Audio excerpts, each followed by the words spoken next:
Hey, this is a Japanese toy called a Kendama, and I'll just show you a couple tricks you can do with it and basically how to use it.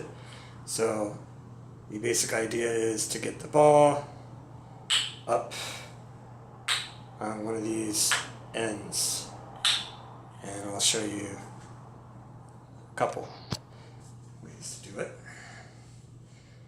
There's the most basic, like this.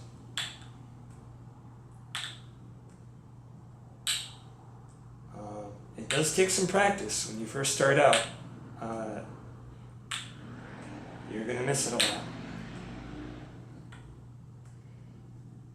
Okay, and then another way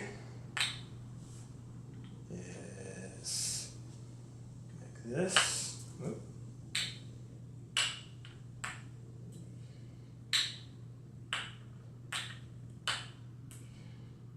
And it's a little harder under pressure.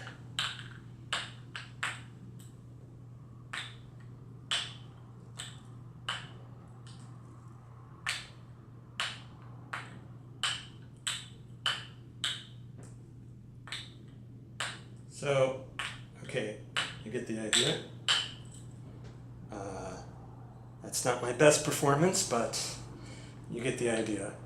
And of course, there's two other ends. You can try to get up on that, which I have been able to do before, but since I've stopped practicing, it takes a long time to get it now. And that end. So, okay. And just, you don't want to swing it. Don't swing it out and try to catch it. Just give it a pull straight up, and eventually you'll get it. I don't know why I suck so much right now, but trust me, I can do better. But that gives you the idea.